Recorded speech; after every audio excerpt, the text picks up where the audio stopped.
Le groupe Sovital, première entreprise privée d'Algérie, a fait part de son étonnement après le placement en détention provisoire, mardi, de son PDG Issa Rebrab et nié les accusations de fausses déclarations douanières pesant sur lui, selon un communiqué reçu mercredi par l'AFP.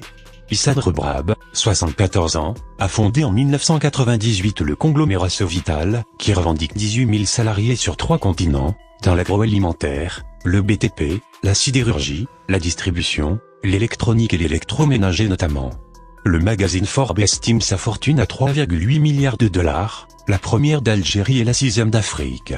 Depuis la démission le 2 avril du président Abdelaziz Bouteflika, sous la pression d'un important mouvement de contestation populaire, la justice a ouvert des enquêtes contre plusieurs hommes d'affaires liés à l'ancien clan présidentiel. Mais si ces activités ont prospéré sous la présidence Bouteflika, 1999 à 2019, M. Rebrab entretenait lui des relations tendues avec le clan présidentiel et était en conflit ouvert depuis 2015 avec les autorités, les accusant de bloquer ses investissements en Algérie.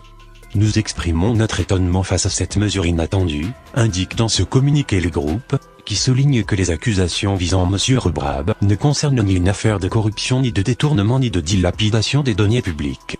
M. Rebrab est visé par une plainte des douanes algériennes, datant de 2018 et portant sur des allégations de fausses déclarations, de surfacturation et d'importation de matériel usagé, de la part d'une filiale du groupe, Evcon Industries, explique Sovital.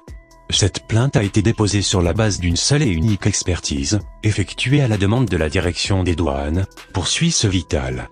Les équipements mis en cause, de dernière technologie, et fabriqués exclusivement et sur mesure pour un projet inédit de production d'eau ultra pure et de traitement des eaux, sont bel et bien neufs et la valeur déclarée correspond à leur valeur réelle, assure le groupe qui ajoute avoir demandé à la justice une contre-expertise, requête toujours en cours de traitement. Propriétaire en Algérie du grand quotidien francophone Liberté, Sovital a notamment racheté en France le groupe électroménager Brandt et le fabricant de portes et fenêtres Oxxo. Il y a également un projet de création d'usine de traitement de l'eau dans les Ardennes. En Italie, il a racheté en 2015 les aciéries de Piombino, ex-Lucchini, avant d'être contraint par le gouvernement italien, qui l'accusait de n'avoir pas honoré ses engagements, de les céder en 2018 à l'Indien JSW Steel.